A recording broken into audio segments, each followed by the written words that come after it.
Thanks everyone for joining us here on this edition of the Smart Audio Report.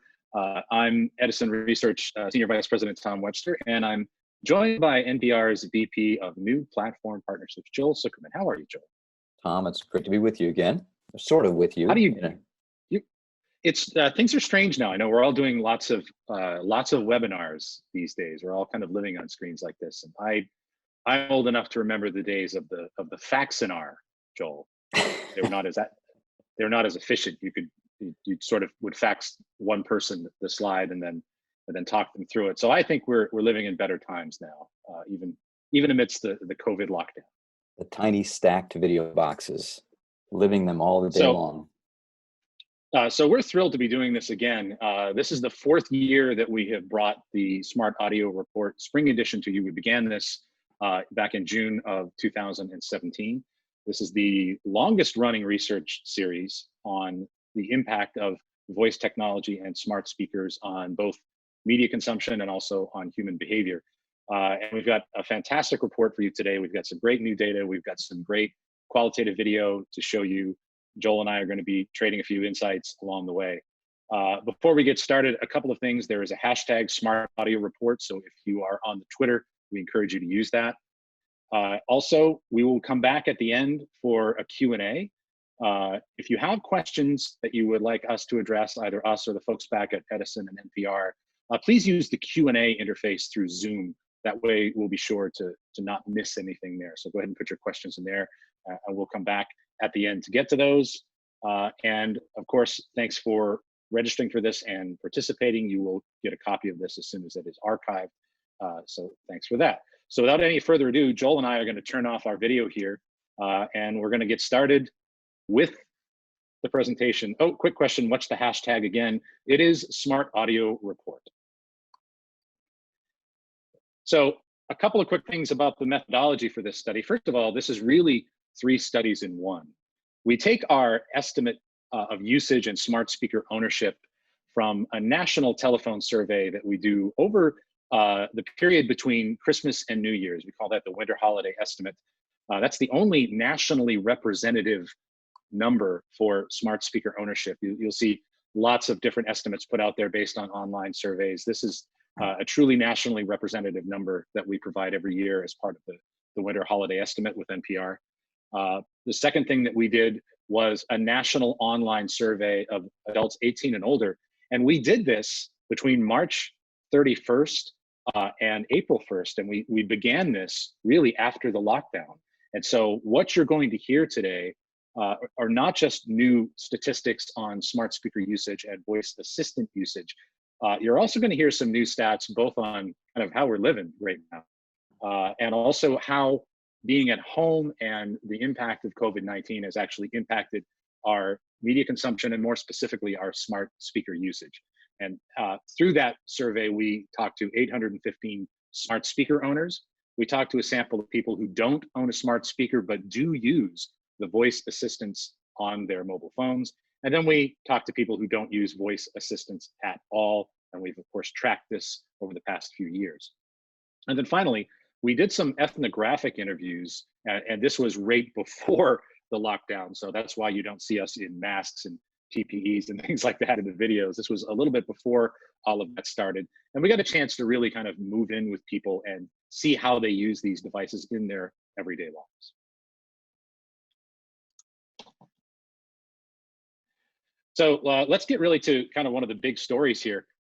Since the outbreak of COVID-19, has your typical routine changed? And really the remarkable thing here, Joel, is it's impacted just about everybody. It's impacted young and old. It cuts across the younger demographics. It cuts across the older demographics, men, women, and children, and parents with children in the house.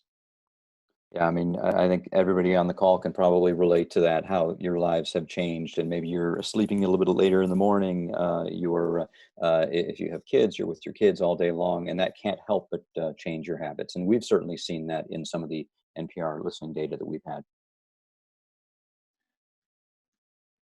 We also asked people since the outbreak of COVID-19, which best describes your daily routine. And here we can see really just about everybody has changed their daily routine to some to some extent. 41% say they're staying at home and not leaving to go out at all unless it's an emergency. 54% only going out to places they believe are safe and or absolutely necessary. And 5% are not changing their routine at all, which I think, Joel, are just Amazon delivery people, probably living their best life. We had a big Home Depot delivery just came today. But, as far as the routines go, Tom, I think we're so used to the ants marching to get into our cars every morning, get onto the transportation system of our choice and start our day. And without those bells ringing for that kind of a start to the day, we see a lot of listening to public radio happen a little bit later in the day. We see the growth in listening in middays, and so it's really reflected in the patterns that we all have in our lives. Yeah, and I think one of the more kind of telling statistics from this particular project is the percentage of employed people, and the base here for this are people who were full-time employed, part-time employed, or temporarily unemployed. About half of them say they're working from home now. So half of those who worked or were just temporarily unemployed before this all began are now, like you and I, and like so many of us on this webinar, are working from home now, which is a huge number. And then another 26% say that their work has been eliminated, reduced, or postponed until further notice. And we actually made a subset of people in this particular project who we really sort of project as the ones that have had the most disruption in their everyday lives. And those are the people that are both working from home and say their routine has changed. So they're not going to an office, they're working from home and their routine has changed. For me, I always worked at home and my routine's changed a little bit. But these 26% of online Americans 18 plus are the ones who really experience the most disruption. And we're going to come back at the end of this webinar, and we're going to take a look at how these people, this 26% of the online population, how they're using voice assistants differently, how they are experiencing media differently, since these are the folks that really have had the most disruption in their lives. As I mentioned before, we do a winter holiday estimate every year. It's a nationally representative, truly projectable look at the percentage of Americans 18 plus who own one of these devices. And currently that number sits at 24% of Americans 18 plus, or about 60 million people who own one of these devices. And really, as we have pushed forward into kind of early mainstream adoption, and we really see this more and more with the qualitative work that we do and the ethnographic research that we do, and I'm about to show you that in a moment, we're seeing as these devices get into the homes of people who are not necessarily tech forward, who are not really experimenting with the tech, they're just kind of relying on it for their day-to-day lives. You're seeing very different patterns in usage. So I thought we'd meet really one of the first people that we talked to, Brittany from Kansas City, to see how this technology is fitting into her everyday life.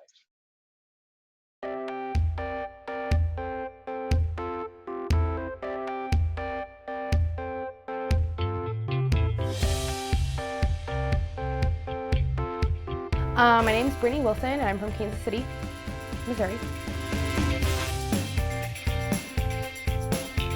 Let me count how many you're doing? Okay. I have a 3-year-old, Braxton. He is full of energy. I have a 7-year-old, Brooklyn, and then I have an 8-year-old son, and his name is Braden. I think we're very close-knit. It's just really us. My parents have passed away, so we're just really close. We gotta do your hair, and we gotta get you dressed so we can go. No, I don't want We need to go to the grocery store. I don't want you to do my hair. I have an Alexa Echo Dot, I believe, and I've had it for 2 years. Hey Alexa, shuffle Top Country. I actually initially got my mom one because she was blind and I saw all the stuff that she was using it for, and so it was really convenient for her. And I'm super busy with 3 kids and working a crazy shift. I just slowly added it in. Hey Alexa, what time is it? I'll probably ask her for the time about like 3 times before I leave, just to make sure everything's going smooth. People say whenever you have kids, you're always late. I'm never late. I'm always on time. Hey Alexa, what's the weather today? In Kansas City, it's 23 degrees Fahrenheit with clear skies and sun. Because I would do all this stuff on my phone, and it takes so much time, like I couldn't multitask. I'm not only going on there looking at the weather, then I'd look at, like, I'd see something about the news on there. So then I'd be going to that, and then it was taking longer to get ready because I get sidetracked from doing all this stuff on my phone. So then I started adding it to the Alexa. It just made it more simple. Like, I was staying on track that way too. Ew. That was nasty. This one is a girl. I'm really simple, and I'm a creature of habit, honestly, so I really don't go out of that window of things that I do on it. Recently, somebody was asking me, have you ordered food? And I was like, no. I wouldn't even think to do that. Like, I would never think to do that. So I have no idea what would be the next 10 years. No idea.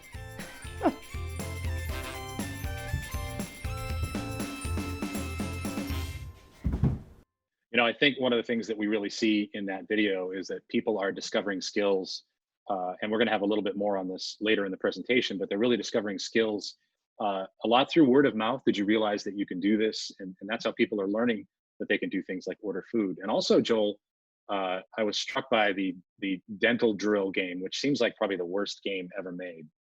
I'm not sure. As long as I was worried there would be sound effects to go with it. Thank goodness there were not sound effects with that one. Now, Brittany owned an Alexa device, and you can see that Amazon still really maintains the lead here. Amongst those who own a smart speaker, 78% own one of the Amazon suite of speakers, and 41% own a Google speaker. Obviously, as you can tell, there's some percentage that own both and are able to experiment with both of those things. One of the things that we have been able to track over the 4 years that we have been doing this in partnership with NPR, the number of smart speakers that people have in their home continues to creep up. We're reporting now that if you have one of these devices in your home, you have an average of more than one of these devices in your home. And they're showing up in bathrooms, they're showing up in kitchens, and they're really showing up anywhere that you could use an extra hand. And I think we saw that a lot in that video with Brittany. That's really important. The fact that two things there. One, it suggests that people who have them like them and want more. And second of all, that they hire them for different jobs in different rooms of the house. Yeah, that is an excellent point. And we are going to see that in another video very shortly about the differing jobs that happen in each room of the house. You certainly saw that with Brittany. You're going to see that very clearly in the next video we have in a few moments. One of our participants, my friend Shell Holtz, hi Shell, says, I have 5, and I've certainly talked to people that have 11. I've talked to somebody who has 7. I've talked to people that certainly have well in the range of nearing double digits of these in their home to control appliances and to access media. So these things are entering several rooms of the house, and they are taking on jobs to help free up our hands in those multiple rooms of the house. And as a result, we're using them more often. And we ask people, compared to the first month you owned your smart speaker, are you using it more or less or about the same? And 43% say more compared to 17% who are using it less. And these are not, and we've noted this before in this series, they're increasingly not a kind of gadget that's interesting for gadgetry's sake, but they just get used. They just get used because people need an extra helping hand. And that helping hand on these smart speakers is even impacting the usage of these devices, this technology on smartphones themselves. And we ask people here, how often do you use the voice-operated personal assistant on your smartphone amongst people who are smart speaker owners and smartphone voice assistant users? And you can see these numbers are creeping up for how often people use this technology in an average day. And it suggests to me that people, that we are getting more comfortable talking out loud to inanimate objects, which is a big barrier that I think a lot of people have to cross. Yeah, absolutely. And I think one thing that has really accelerated that, and this really comes down to where we are today, Joel, in the current situation, is the fact that we are so locked down and at home. And I will remind everybody, and this is a comparison between last year's spring study and this year's study, that this year's study was conducted entirely during the lockdown, entirely during the period of time when so many of us are working at home. Many of us are working at home with our children. And when we asked people last year, and again, these are all smart speaker owners, so it's apples to apples. last year, 37% of smart speaker owners said they most often listen to audio using their smartphone or tablet, and 19% with their smart speaker. And a couple of things to point out on this graph. First of all, and we'll highlight it here, the percentage of people who say smart speaker, again, apples to apples year over year, has gone from 19% to 23%. So that's a pretty significant increase. But just to back up for a second, that smartphone or tablet number going from 37% to 31%, with so many of us working from home, I think that's genuinely had an impact on how much we use our mobile devices. That's right. And at NPR, we're also seeing an increase in listening on desktop, as you say here, a computer or laptop, which is something that hadn't been necessarily on the rise. And, you know, again, it stands to reason. If we're sitting in front of our computers all day long, they can become a great radio, or if you've got your smart speaker right next to you, it's the same thing. So one thing that's really happened this year, really in the last 12 months, is that I think we're becoming much more facile and used to using voice assistants of all stripes. And if you recall from the beginning, when we talked about the methodology, we talked to a sample of people who don't have a smart speaker, but do use voice assistant technology. And so we have some comparisons here with both smart speaker owners and also people who use voice assistants on in other devices that aren't necessarily a smart speaker. And they're out there. And I think as we are home more and more, we're experimenting more and more with things like voice technology in our TV set. And what's interesting about this, and after this video, Joel, I want to get your thoughts on this, is that the voice technology part is really kind of fading into the background here. And what's emerging to the fore is much more the assistance part, and basically the help that we're getting in our everyday lives. Hey Google, play a song on Spotify. All right, music on Spotify. Here you go. Hey Google, set a timer for 1 minute.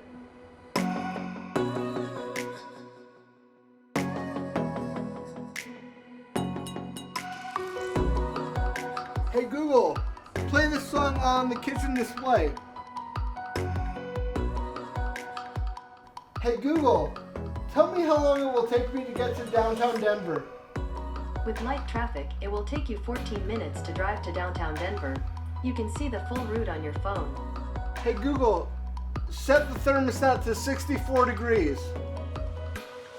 Hey Google, turn off the living room lamp.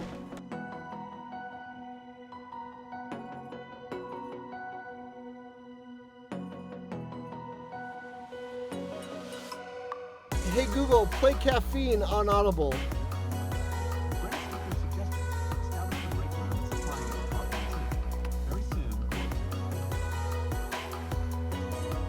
Voice commands for me just make life easier. Convenience. Everything's about convenience these days. The easier it is, the better it is. It just made it more simple. Like I was staying on track that way too. Because I mean, it's easy to get distracted on your phone. Like pick it up for one thing and then you're doing like 5 other things. I feel like I'm very routine about how I use my smart devices. I do think that when I first got it, it felt like it was gonna do all these super cool things. And like now I use it to turn on this light like all the time. I've learned in life to work smarter, not harder. So anything that can make my life easier, especially when I have a toddler. I mean, it is an assistant. I think that word is probably correct because it assists you in your life. If the Wi-Fi is down, I notice that my day isn't as smooth. It's bumpy, it's choppy, it's, oh man, it's, first world problems, I guess. You just think, how did I lived before this, It's funny. And what's funny about these videos, of course, is that they were taken just before many of us have been sheltered at home. And now, of course, if we lost our Wi-Fi at home, it's more than just a little bumpy, Joel. It's a little bit more than a small issue. That's right. It's life itself, and for many of us. But what strikes me most about the video, Tom, is 2 years ago that could have been a Google marketing video shown at the Consumer Electronics show. And yet now we're seeing that actually play out in real lives and ways that that are most useful to individuals, and each person may have their own use cases for it. But But it really strikes me as that vision is starting to make it down beyond just a simple task, play this thing, set this timer, that there's an integration in our lives on the go wherever we go. And it also seems to support the notion that the voice companies, the big tech companies, that are thinking about the device, them as beyond smart speakers, thinking of them not as hardware devices, but as assistants that surround us wherever we go, and the integrations that they've announced once again at CES over the last few years. And as we can see on this slide here, we're starting to see this technology. And again, this is amongst our sample of voice assistant users and not necessarily smart speaker users. Yes, we are encountering it on our smartphones, but increasingly we're using it on our TV remotes, and especially as we're all locked down and subscribing to somewhere between, I don't know about you, Joel, but we have kids, somewhere between 8 and 25 different video streaming services. Using this technology on your TV remote is almost a lifesaver. We saw some usage of it in the car, and we're starting to see not just cross-platform usage, but really cross-device usage. And the operating system and the tech really just kind of fades away into the background. And indeed, amongst those people who use this technology on their smartphone, more than half say they keep it on all the time. And you saw the gentleman in the video bring the car into his phone, always listening, so he could talk to Google, get directions, get media, and just keep that kind of seamless experience going from when he left his home until he went and entered his car. And as people see that utility more and more, they're leaving that technology on all of the time, and they're using it more. And I think that's a result of people becoming more facile with it. But also we're starting to see some people that have used this tech for a long period of time. When we ask people, how long have you been using voice operated assistants of any kind? If you look at the 3 to 5 and the 5 years or more, that's more than a quarter of people who've ever used of any kind of voice operated personal assistant say they've been using it for more than 3 years, Joel. So this technology is starting to become much more facile and much more ingrained into what people are doing in their everyday lives. We also asked people, how often do you use voice commands? And I want to point out here, the comparison we're making here is when we asked this question in our winter holiday estimate between December 31st and January 5th.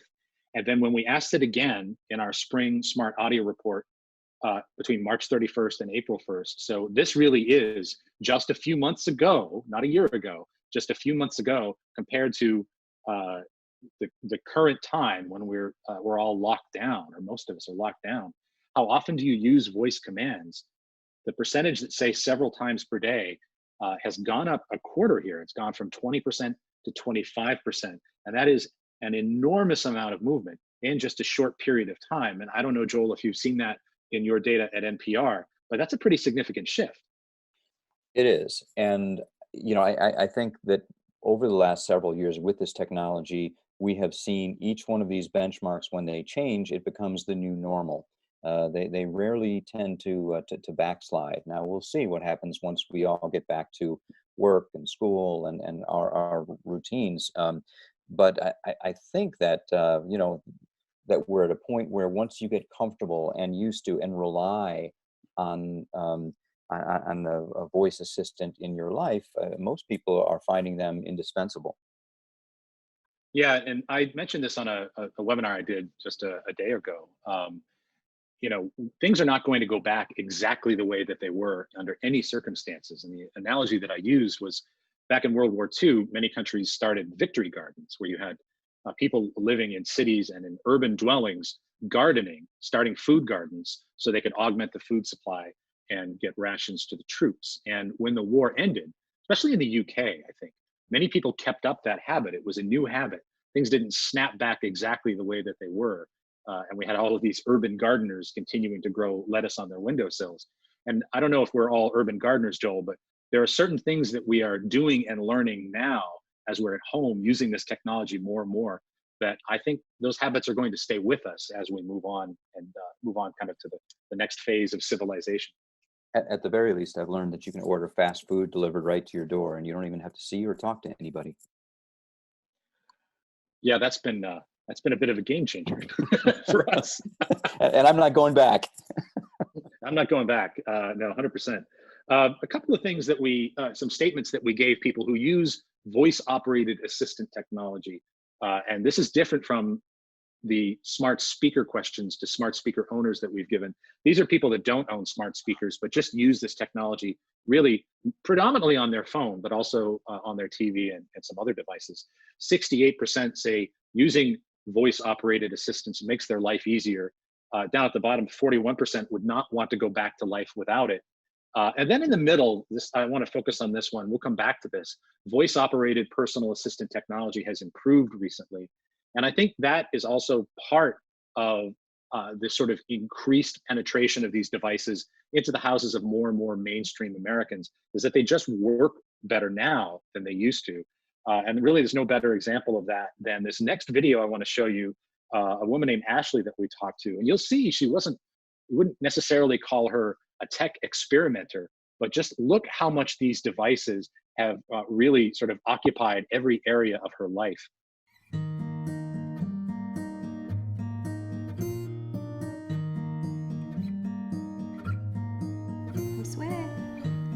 My name is Ashley, and I'm from Orlando, Florida. And this is Josue. He's 8 months, and he's our last child.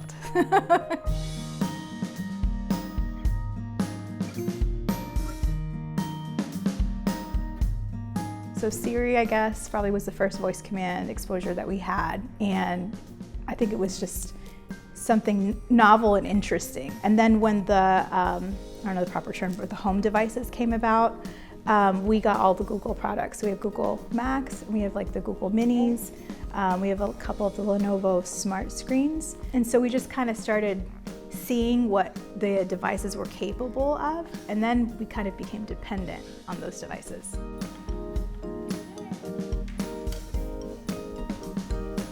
Hey Google, play NPR for me.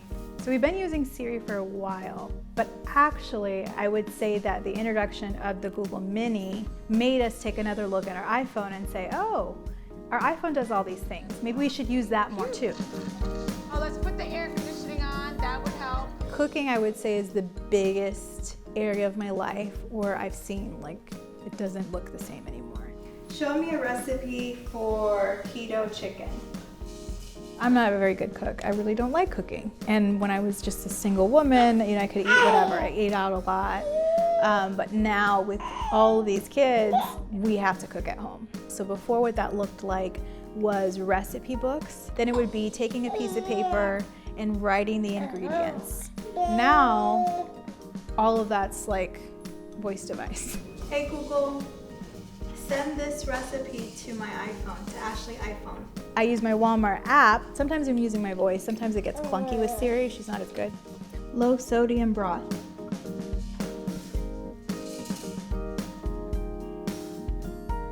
I'm adding those items to my grocery list. I'm hitting submit. I'm paying through Apple Pay. And then I'm rolling up to the Walmart to pick up things. I'm coming back. I'm saying voice command to pull up whatever recipe on the Lenovo, and I'm standing there and I'm assembling things. Hey Google, next step.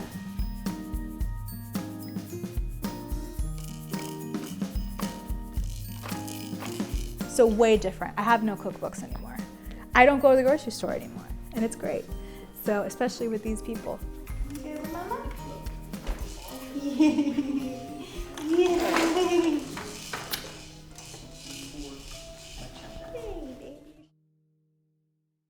I don't go to the grocery store either myself, Joel. I don't know about you. I miss grocery stores. Well, and let the record show, Tom, I was not in the room, so she asked for NPR unprompted. We like her very much. Yes, we like her very much, and I think we like her for just how how shockingly normal she is compared to, say, me, who's not a normal person. But just how much these devices have sort of taken up her daily life. And I think we saw a couple of themes there that we've already alluded to and that we'll have more coming up. Number one, that using the smart speaker and some of these other voice devices actually led her back to using Siri on her phone a little bit. And that's not the first time we've seen that. Yeah, the integration is really fascinating here. That again, I think so many of us are moving away from that the simple commands of just do this thing, play this thing, to actually fairly complicated tasks of going from recipe to shopping list to purchase, which is a pretty remarkable shift in our overall consuming habits over the course of just 5 years. Yeah, the two other things that I found interesting in her video were, number one, that using voice commands. You think about the different platforms she's using. She's using Siri from Apple. She's using Google and things like that. The operating system completely evaporates. The interface here, and it doesn't matter what device is being used, the operating system kind of evaporates. It's, can you parse my voice command? And then the other thing, which we're going to have a little bit more on in a few more minutes, is that this is a mainstream American consumer who is actually perceiving some differences in the effectiveness and the efficiency of Google versus Siri, right? And people may have their own opinions about that, but this was not a writer for Ars Technica, right? This is a woman looking up keto chicken recipes, and she's perceiving capability differences between two of the different operating systems that are in use. That's right. And it just gets back to just work. Just make this thing work for me and I'll use it. Now, of course, not everybody uses this technology, and there are certainly plenty of people, and we talked to a significant sample of them, who don't own a smart speaker. About 3/4 of the country say they don't own a smart speaker. And there are varying reasons for that. One of those reasons is not that they haven't heard of it. When we ask people, have you ever heard of the Amazon Echo or Amazon Dot? These are smart speaker non-owners now that we're talking to. 60% of non-owners have heard of the Amazon Echo ecosystem of products, and another 48% have heard of the Google Home devices. Facebook Portal has had quite a run on advertising recently. This data was collected even before that, so that number may have even gone up. So people who don't own smart speakers have certainly heard of them, but they haven't yet taken the plunge. And as we have seen in years past, privacy issues are certainly paramount here. 2/3 of non-owners say it bothers them that voice-enabled smart speakers are always listening. Close to 2/3 worry that hackers could use voice-enabled smart speakers to get access to personal data. And close to 60% say that they don't trust the companies that make these smart speakers to keep their information secure. So these are real concerns, Joel, and certainly these are concerns that it's probably more incumbent upon the hardware manufacturers, or at least the sort of the core Siri, Google, Apple, Amazon sort of suite of products here to address. Are these real concerns, and you see signs that these are being addressed by some of these hardware manufacturers and operating system manufacturers? These numbers seem to be fairly consistent year over year, and so I think that they are certainly being taken seriously by the manufacturers, and I think that I think it will come down to the same thing it came down to with our smartphones.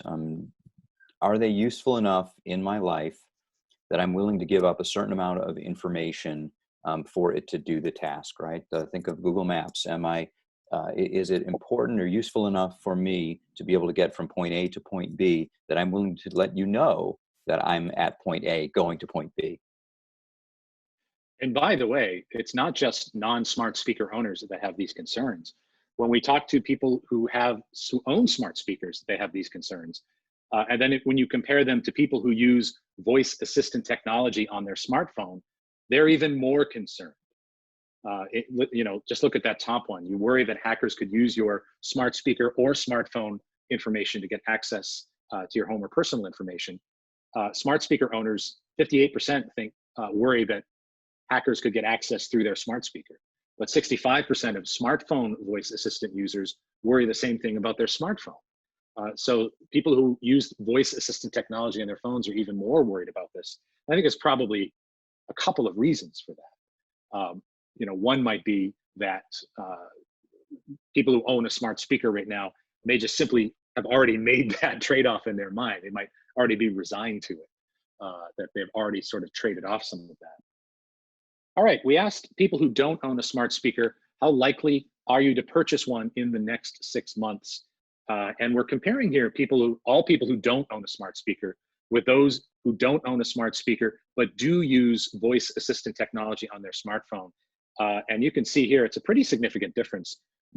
Twice as many voice assistant tech users on smartphones say they're very likely to buy a voice-enabled speaker in the next 6 months. So just sort of dipping your toe in the technology warms you to the idea that one of these devices might be useful in the context of your home. And in fact, 46% of smart speaker owners who own a smartphone say they're using the voice-operated personal assistant on their smartphone more since getting a smart speaker. And we certainly saw that in the video we saw earlier with Ashley, that these devices, they work together, especially when they work seamlessly. Again, even if they're using different operating systems, even if it's someone using an Echo in their home and then switching to Siri or Hey Google in the car, once you sort of break the seal on using the smart speakers, you rediscover your phone and you go back to it.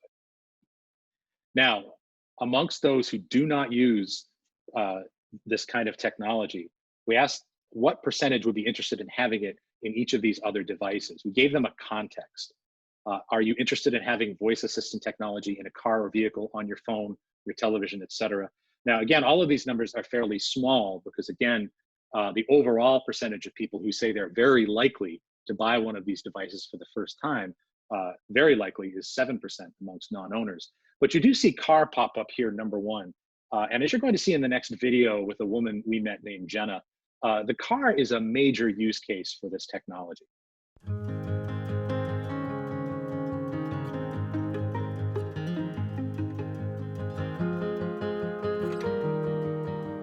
Hi, my name is Jenna and I'm from beautiful Denver, Colorado.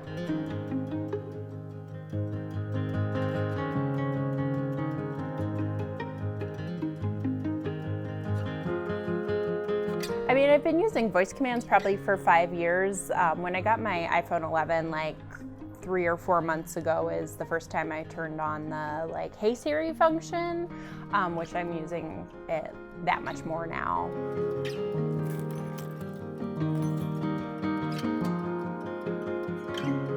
I am forever trying to multitask, for better or worse, and in my car with Siri, I probably do a bigger variety of things. I'm more likely to, also make a call, send a text message, or switch what I'm listening to mid-drive. Hey Siri.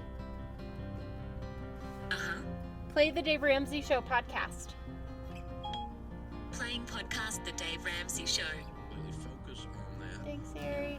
I really enjoy my audio content, so being able to switch when an episode finishes without taking my eyes off the road or being distracted is definitely important to me.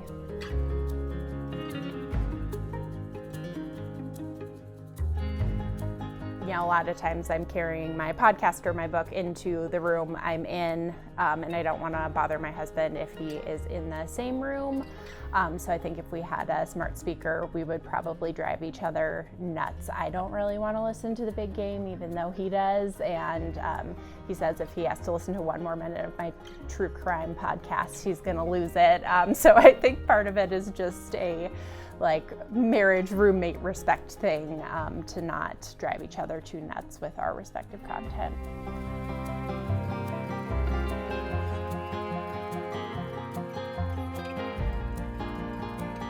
Probably more than we talk about getting a smart speaker, we talk about getting a voice-activated remote, just to speed up, play this on this streaming service. And as I get more comfortable with it and as the tech becomes more widespread, I can imagine they'll be using it for everything. Well, I've got good news for Jenna, Joel, and that is that the big game was canceled. So bad news for many of us. Bad news for many of us, yes, but Jenna does not have to worry about the big game. There are no more big games. But what that really highlights is just how people are using voice commands in so many different ways. And we talked a little bit earlier about how people are discovering these. And we saw one of the participants that we talked to earlier talk about how a friend had told her that she could use her smart speaker to order food. And people are really using, trial and error and recommendations really are the top ways that people are learning about new skills and actions for their smart speakers. It used to be, Joel, and I know you remember this, that emails from the smart speaker brand, that sort of Friday email you would get from Amazon about Alexa, was either number one or close to number one here, but that's changed.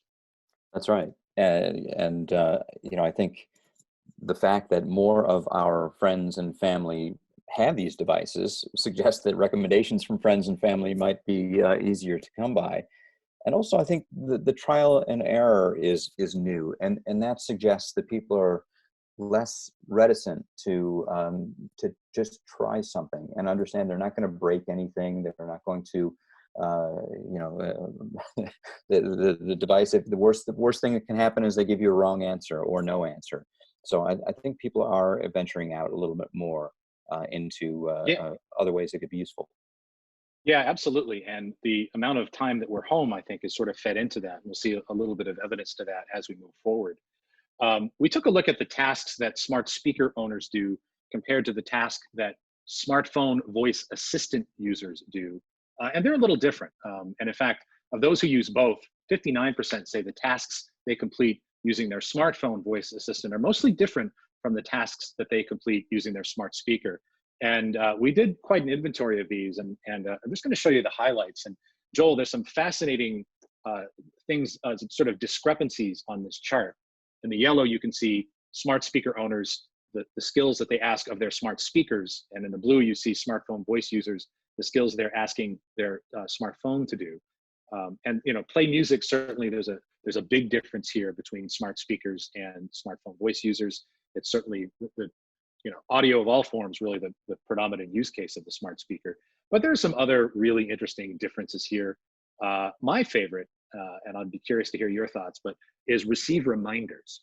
And smart speaker owners, twice as many say that they use their smart speaker to receive reminders as smartphone voice users say they use their smartphones. And obviously both eminently capable of doing this. I know we have about 12 different sourdough starter reminders going on any one given day, I think more than feeding our children. But this is a use case for smart speakers that I'm surprised sort of pops up. But there are a number here, Joe. What are your thoughts about this particular graph?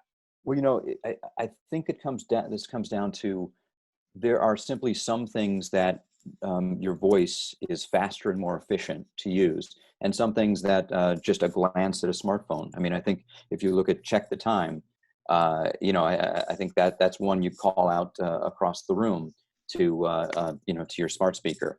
The one that you had mentioned, I think it's the same thing. That there are things that your voice can do more quickly and more efficiently, and other things that they're not useful for. And I think what's interesting about the smart speaker always being on and people being used to it always on is that smart speaker owners actually ask their devices to do two different types of tasks more per week than smartphone voice assistant users request from their smartphones. So having these devices on, having people, I think, using, again, trial and error to experiment with them and to see the different things they can do, they're actually, even though they are using their voice assistant, they're asking their smart speakers to do a couple more things per week. But even more interesting to me than that is the fact that smart speaker owners year over year are asking their smart speakers to do an extra sort of different task and a half per week than they used to. And I have to think that some of that is, again, down to the fact that we have been cooped up with these devices, and many of us, our children, for the last month and a half, and we're experimenting a little bit more. So there was another video here, which I'm going to skip for time, but it addressed somewhat something that we saw earlier, which was that some consumers are seeing differences between the technologies, differences between Siri and Google and Alexa, or differences between their smart speaker and their smartphone in terms of the quality of the voice assistant technology. 55% of people who own a smart speaker say that the voice assistant on their smart speaker is better than the voice assistant on their smartphone. And again, this is people who own both. While 45% say the voice assistant on their smartphone is better than the voice assistant on their smart speaker. And some of that comes down to a bit of a difference here in how often each of these devices misunderstands or mishears a request here. And you can see smart speaker at the top. If you add several times a day and at least once per day, about a third say their smart speaker misunderstands or mishears a request at least once per day. For a smartphone, though, that number is 39%, almost 40%. So there is a bit of a difference there, Joel. And I think there's probably a couple things at work here. Yeah, I think certainly, to be sure, Google Assistant has gotten better, and certainly Alexa has gotten better over the last couple of years, as has Siri. But think about the context, the environment in which you're using them. A smart speaker tends to be maybe more closed environment where it's easier to hear. A smartphone you might be using on the go while walking outside, ambient noise in the car, when there's a lot of other things going on. So I think there's a combination of the assistants getting better, but also the context in which we're using them. Now, one of the things that we have seen decrease year over year is the percentage of smart speaker owners who say they don't know enough about their smart speaker to use all its features. That's gone from 69% to 61%. And there's a couple of reasons for that. One, I think we've already touched on, which is that we have had this period of time to experiment more. They've certainly been in our lives a little bit more. But there's also been growth in another kind of technology, and that is smart speakers with screens, as we begin to treat voice assistant technology as audio first, but not necessarily audio only. And when we ask people who own a smart speaker whether they own a type of smart speaker with a screen or not, you'll see 63% have one without a screen, 30% own both, and 7% own a smart speaker that only has a screen. If you add that 30% and 7% together, that means 37% of smart speaker owners have a device with a screen, compared to 31% last year. So these are really starting to penetrate US society and become more and more useful. And we've certainly seen that in some of the earlier videos. Yeah, the Google Nest devices, I think at a nice price point, have really made their way into people's homes. Some of the newer Alexa devices with the multimodal devices. They're also becoming, it's easier to see how they are useful more quickly. Alexa sends all kinds of tips and hints across the screen on things that recipes that you can make, news that you can listen to. On the Google side, with just a swipe up, you can get controls, swipe right to left. You get content like news and music and YouTube videos. And so it's easy to see how they add that kind of utility.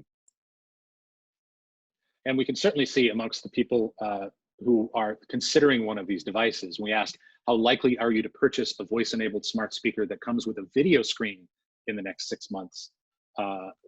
That matters to people. And we see these numbers, especially amongst those who are already used to using voice commands. Those numbers go up because I think there's just a certain percentage of the population, no matter how much and how great voice-only technology gets, they need that screen, they need that sense that helps them get more access to content, make better decisions. There's just always going to be, I think, that percentage of the population who wants that. And when we ask people who own a smart speaker with a screen, do you prefer it to the smart speaker you own without a screen? That percentage of people who agree with that is going up. And so people are perhaps getting a little bit more facile going back and forth between making an audio request and then confirming it visually. So we're seeing that go up. Having a screen on your smart speaker makes it easier to use. There was broad agreement with that last year. There's even more broad agreement with that this year. And again, this is apples to apples, people who own one of these devices with a screen. And then earlier, we began this section with the sort of fear of missing out of new skills and how much people sort of agreed with that. And so much of that really is down to the fact that these devices make it easier to find new skills or actions. How often do you seek out new skills or actions to use on your smart speaker? 3% of screenless device users say frequently, compared to 21% of those who have a smart speaker with a screen. So it's pretty clear, Joel, that screens play a very important role here in skill discovery and experimentation. I'm sitting here watching my Alexa device right now, and it's up on my screen is how to make burger hot dogs. Yesterday, how to make pickle corn dogs. So, I mean, I don't know how much more useful it can get than that. Is that just a cylindrical burger, Joel? Well, Is it just? well, it's unfortunately it's flown by. I'm going to have to find it after the call once again. Well, as we all sit at home making cylindrical burgers and multiple sourdough starters, all of our behaviors have changed. And as we started this report with, we're going to end with a look at how being at home has changed the way that we are consuming media using our smart speakers. And the first thing I want to show you here is this pretty remarkable stat. We asked if, the percentage of smart speaker owners with children under 18 if they agreed with this statement. You want to buy another smart speaker to entertain children in more rooms of the house. Last year, 47% of smart speaker owning parents agreed. This year, 71% agreed. And I bet we could ask Joel the percentage who would prefer that their children just be raised by these devices at this point, as we have become homeschooling teachers. It's pretty remarkable. Well, and you know, at NPR, we have actually seen the growth of one of our kids shows, Wow in the World, with Guy Raz, and which has moved now from a weekly show to a daily show to meet the demand of kids at home, and I should say their parents with kids at home. Well, we've certainly seen some content differences year over year, and we're going to break that down much more closely into COVID-19 related behaviors. But the percentage of smart speaker owners who say they ever listen to news on their smart speaker has gone up quite a bit from last year. Last year, 55% of smart speaker owners agreed with that. This year, 62% of smart speaker owners say they ever listen to news on their devices in a typical week.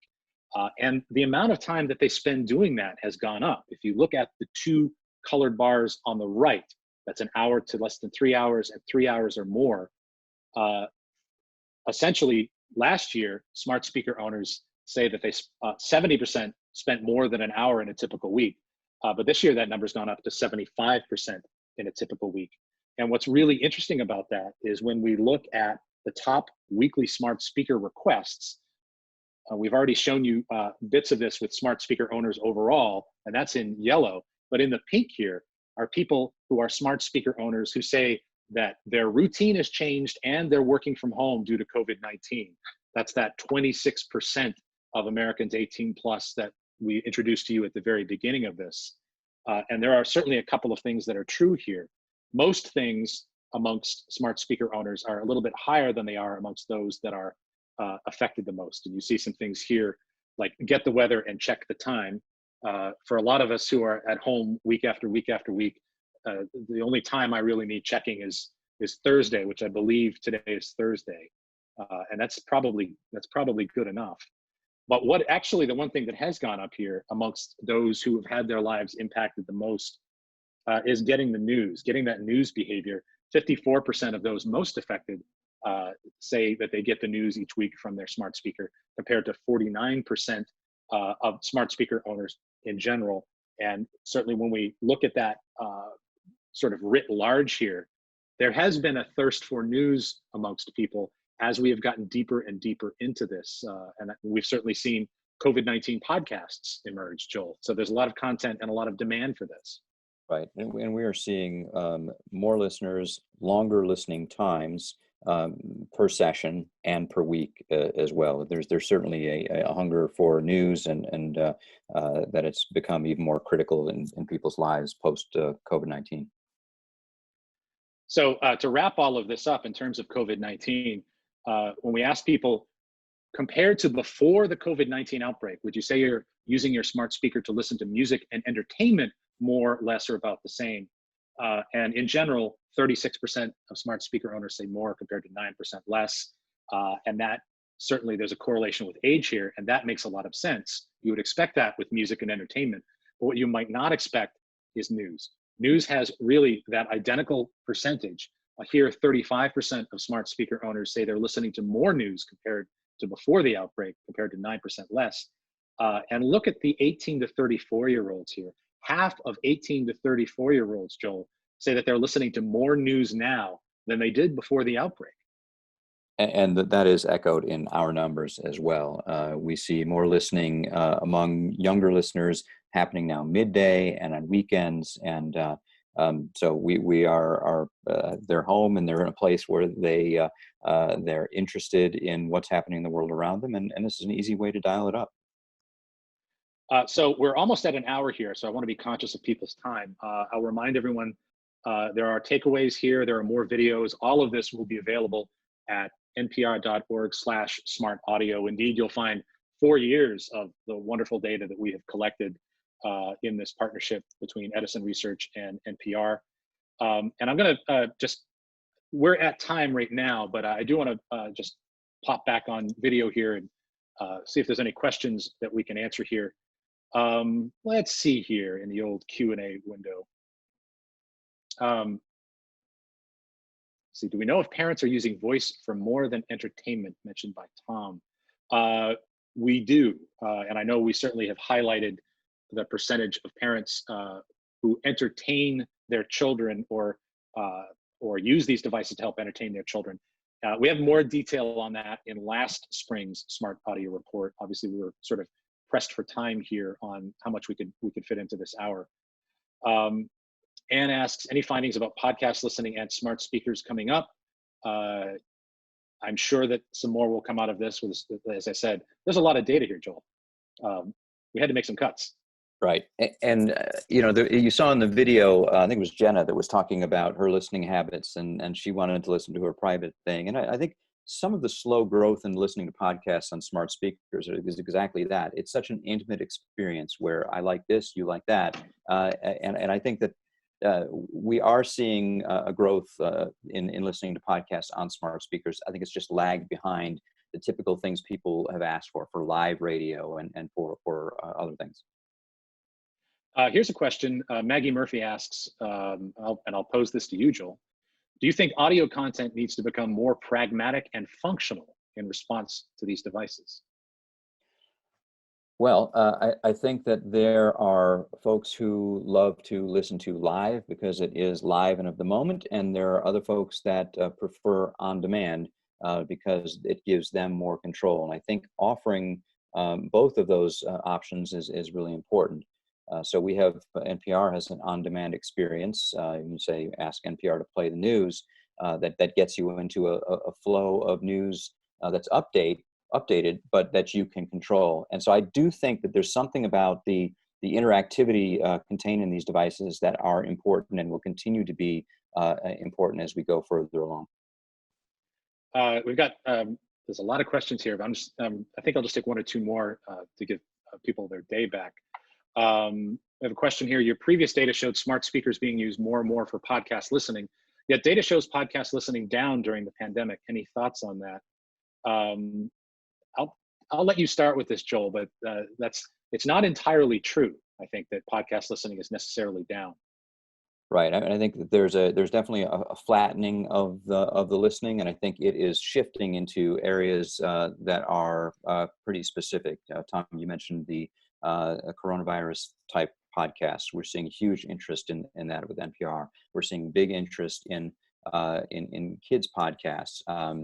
Some of the entertainment listening is where you see a little bit of the dip. But I think overall, we're not necessarily seeing a big drop off in podcast listening. Yeah, and I think what we saw, we have a subscription product called the Podcast Consumer Tracker, where we're fielding it daily, and we can look at things kind of week to week and month to month. And we've looked at January versus February versus March, and in general, things have settled out for weekly podcast listeners. They're listening to about the same amount of time to podcasts per week. News has gone up. Some other things have gone down. There's been a little bit of a dip in sports as games have disappeared. Sports hasn't cratered, but certainly some of that has gone down. And really, I've used this analogy before. Media consumption, it's like a snow globe, and the first week of being home, kind of like stages of grief, that snow globe was shaken up pretty heavily, and all of our patterns got disrupted. We didn't commute and things like that. But gradually, the flakes have settled, and podcasts and some of the other parts of our routine, they're different. They may have settled into different parts of our day. But overall, I think that's what the new normal is all about. Is sort of repocketing that time. It doesn't necessarily mean that things go away from our lives. Let's see. One last question here from Dick Taylor. We start our day much later than before COVID-19, as you mentioned, Joel, by asking Alexa for a flash brief, which is the latest NPR hourly newscast. Recently, Alexa added the NPR podcast up first. We now listen to that too. I found this presentation pretty much echoes our personal experience. You've piqued my curiosity to own a smart speaker with a screen. So Joel, I'll let you have the last comment here on the future of smart speakers with screens. What's cooking in your shop?